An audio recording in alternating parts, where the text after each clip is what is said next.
এই জঙ্গলটা তো অনেক সুন্দর, চারিদিকটা অপূর্ব।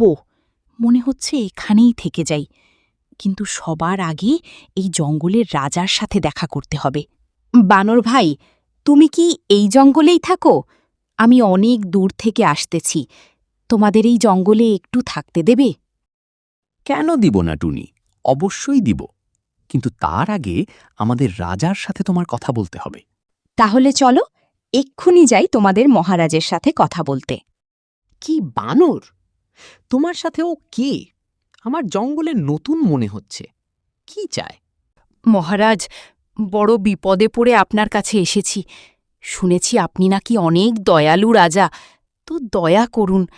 আমি থাকতাম পাশের জঙ্গলে, সেই জঙ্গলে থাকার মতো অবস্থা নেই।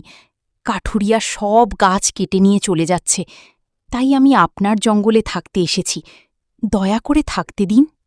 তোমার কথা শুনে বড় কষ্ট পেলাম।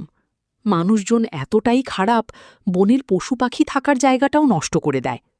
তবে তুমি চিন্তা করো না, আজ থেকে তুমি এখানেই থাকবে। আমরা এখানে মিলেমিশে থাকি।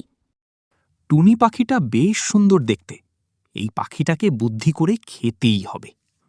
এরপর টুনি পাখি নতুন জঙ্গলে এসে একটি গাছের উপরে সুন্দর বাসা তৈরি করে এবং সে বাসাতে গান করে, এবং বনের পশু টুনি পাখির গান শুনে খুব খুশি হয়। এদিকে ধূর্ত শিয়াল সহ্য করতে না পেরে পরিকল্পনা করছে টুনি পাখিকে কিভাবে খাবে। তার চলো টুনি, তোমাকে আজকে মজার খাবার খাওয়াবো। খাবে তুমি? অবশ্যই খাবো বন্ধু, চলো কোথায় যেতে হবে সেখানে যাব। এরপর টুনি শিয়ালের সঙ্গে অনেক দূর চলে আসলো। এরপর শিয়াল বলল, টুনি, এবার তোকে আমি খাবো। এটা ছিল তোকে ধরা ফাঁদ। যখন শিয়াল খেতে যাবে তখন পশুরাজ সিংহ এসে হাজির। এরপর সিংহকে দেখে শিয়াল দৌড়ে পালাতে গিয়ে পা ভেঙে গেল। এভাবে শিয়াল অন্যায়ের শাস্তি পেল।